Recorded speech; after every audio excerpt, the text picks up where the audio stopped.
I think the United States ought to be ahead. But how is shipping chips to China keeping the U.S. No. Am I in the United States? Do you consider me part of the United States? Yes. You consider NVIDIA a United States company. Okay. Number one, why is it that we don't come up with a regulation that's more balanced so that NVIDIA can win around the world instead of giving up the world? Why would you want United States to give up the world? Dario had this quote where he said, it's like Boeing bragging that we're selling North Korea nukes, but the missile casings are made by Boeing. And that's somehow enabling the U.S. technology stack. Like fundamentally, you're giving them this capability. Comparing AI to anything that you just mentioned.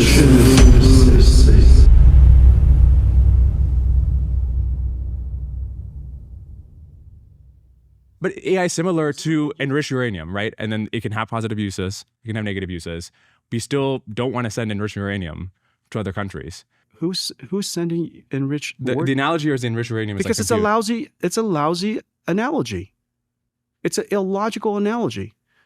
I guess then the crux comes down to how does selling them chips now help us win in the long term? Like Tesla sold extremely good electric vehicles to China for a long time. iPhones are sold in China extremely good.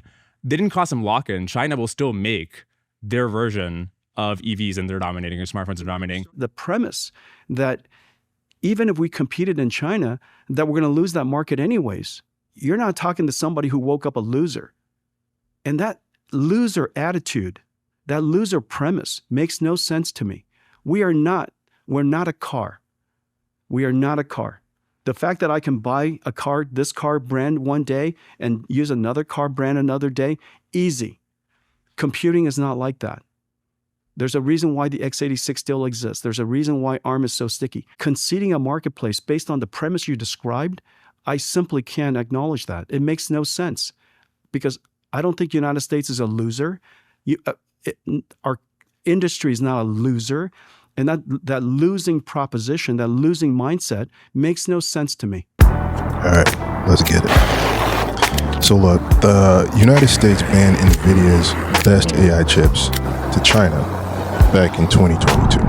Trust me, I know. And again in 2025. The result? NVIDIA's China market share dropped from like 90% to maybe 55%. Billions lost. But here's where the static is, right? The real static. It's not just about money, it's about trust. On one side, you've got Washington's China hawks looking at Jensen. He's born in Taiwan, he's fluent in Mandarin, and he's fighting to sell to China. And they're quietly asking themselves, okay, whose side is he really on? On the other side, you've got Jensen. He's looking at United States policy, he's calling it lunacy. He's saying banning chips won't stop China. It'll just force them to build their own. So who's losing trust in whom? Jensen's real fear. Jensen's real fear?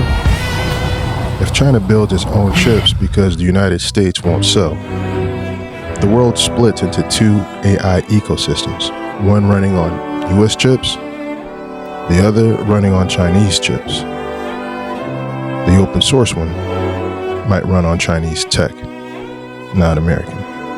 And that's the nightmare. Trust deficit cuts both ways. And that's the real cost of the chip war.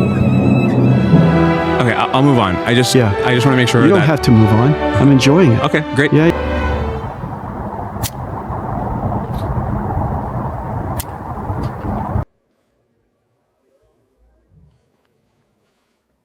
Hold on one second.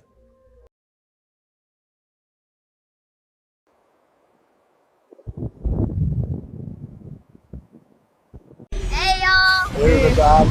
Everybody. Me and my family. Yeah. For sure. For sure. What everybody doing? What everybody do?